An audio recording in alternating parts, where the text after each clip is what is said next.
Je pense que la plupart d'entre vous sont familiers avec l'histoire du vilain petit canard. Mais au cas où, je vais quand même la re-raconter. L'histoire est simple. Un petit canard est devenu un paria, maltraité parce qu'il n'était pas comme les autres. Mais en grandissant, lorsqu'il devient un magnifique cygne, plus beau que les autres, que ceux qu'il avait maltraités dans sa jeunesse, les autres canards regrettent et sont émerveillés par ce qu'ils voient, la beauté du cygne.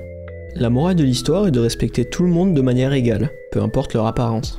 Mais ici on a un analogue aurore basé sur le conte du vilain petit canard, qui commence déjà par un message déformé.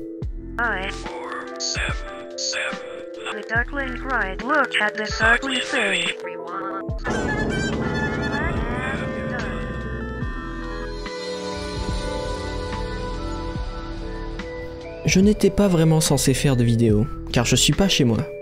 Mais bon, j'ai trouvé cette petite vidéo grâce à un commentaire dans ma dernière vidéo, et ça m'a vraiment donné envie d'en faire une.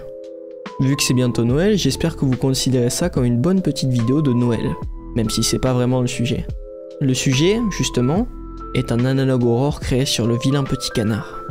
Si vous appréciez cette vidéo, n'hésitez pas à vous abonner. Comme d'habitude, je vous attends dans les commentaires si vous avez un petit conseil ou même juste pour m'écrire un message. Je serai toujours content et vous aurez sûrement un petit cœur. Je vous invite aussi à aller voir la vidéo originale. Elle est pas longue et elle est incroyable. Dernier petit message, cette vidéo a été faite pour tester un nouveau style d'editing. Si ça vous plaît, n'hésitez pas à me dire. Le prochain épisode de ma série sur Godzilla sortira bientôt, sûrement en janvier. C'est tout ce que j'avais à dire, merci. Le titre du vilain petit canard est révélé. Celui qui l'a créé est censuré. On nous montre une suite de chiffres à la place. Puis la vidéo devient rouge et le titre change, devenant maintenant le magnifique cygne. Et la phrase d'en dessous est complétée. Ça dit « Créé par toi, mère ». La vidéo raconte une version alternative du conte de fées. Au lieu que le caneton soit un cygne, ici il s'agit d'un vrai canard au sein d'une famille de cygnes. Mais malheureusement, comme dans l'histoire originale, les cygnes l'abusent. Regardez cette chose laide. Même sa propre mère le regarde avec dégoût. Ce n'est pas un de mes enfants, dit-elle en picorant le caneton. Tu es une abomination et tu sais, tu ne seras jamais beau. Évidemment, le caneton a pleuré, jour après jour, et il continuait de se moquer de lui. Pour ce faire, les cygnes se moquaient constamment de son apparence, mais surtout de ses plumes. Ces plumes. Tes plumes sont simples et dégoûtantes, comme de la terre. Tu ne peux qu'imaginer avoir un plumage comme le nôtre. Mais étrangement, un jour, le caneton a disparu. Bon débarras.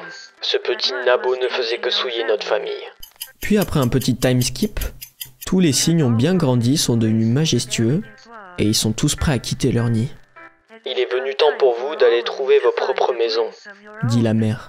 Je suis sûr que chacun d'entre vous aura une belle famille comme la nôtre et continuera notre lignée pure.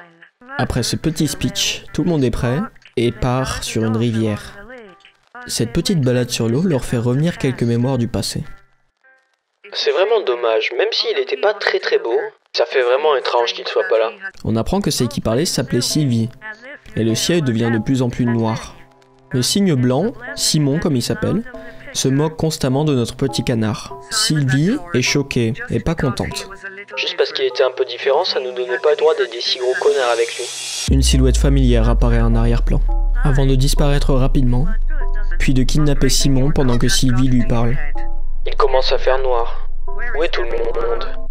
Après un petit moment, la mère cygne décide de se réunir avec ses enfants. On apprend qu'elle n'était pas contente parce qu'ils ne l'ont jamais visitée. Mais pour l'instant, c'est pas grave, parce qu'elle doit prendre le même chemin que ses enfants avaient pris il y a beaucoup de temps. C'est extrêmement silencieux ici. On apprend un peu plus sur les pensées de la mère. Elle trouve ça étrange que ses enfants ne fassent pas de bruit, et surtout qu'ils ne l'aient pas visité pendant tout ce temps. Mais elle arrive enfin à la fin de la rivière, et commence à se diriger vers la ferme. Apparemment, Simon avait dit qu'il allait s'installer vers la ferme. Je me demande s'il a enfin des enfants. En approchant de la ferme, la maman commence à crier. Simon, ta mère est là? Mais personne ne réponda. Étrangement, la porte était encore entrouverte. Simon, allez mon chéri, je veux voir comment mon magnifique garçon a... Qu'est-ce que tu as fait? Chaque jour, je me suis réveillé. Et chaque jour, vous me rappeliez à quel point j'étais inadéquat. T'es un monstre hideux, tes plumes, ton bec. Bonne chance pour essayer de garder ta famille parfaite. Ce sera difficile de continuer ta lignée pure, si tout le monde est mort. Tu veux savoir ce que j'ai fait? Je pense que tu le sais déjà. Je suis devenu magnifique. Personne ne m'a cherché quand j'ai disparu. Et maintenant, personne ne viendra te chercher.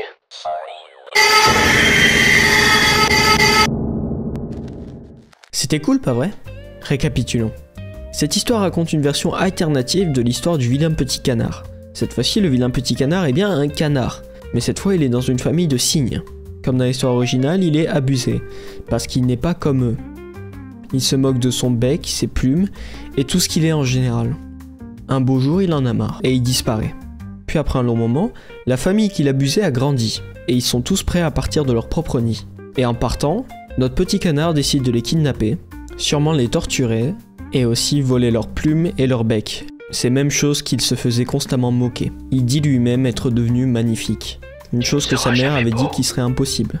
Puis ensuite, quand la mère vient visiter les enfants, elle les trouve juste tués, et le petit canard la tue aussi à son tour. Il est clair que les années de torture psychologique ont laissé le pauvre petit canard avec beaucoup de traumatisme et de ressentiment. Il était harcelé et rabaissé chaque jour, traité comme un monstre, et au final il en est devenu un. Malheureusement, cette vidéo a beaucoup de similarités avec la vraie vie. Des familles comme ça existe partout. Le trauma et la haine que ça peut engendrer est réel. Est-ce ce qu'a fait le petit canard est justifié, oui ou non? Personnellement, vu qu'on n'est pas dans la vraie vie, je vais dire oui. Mais évidemment, je ne vous conseille pas de faire ça. Je sais que c'est pas possible, mais je vais quand même le dire au cas où. En tout cas, un truc est sûr, c'est que cet Analogue Aurore était incroyable. Les graphismes étaient très bien faits, et tout était très bien géré. Sur ces beaux mots, je vais vous laisser là. Bon Noël et bonne journée. Au revoir.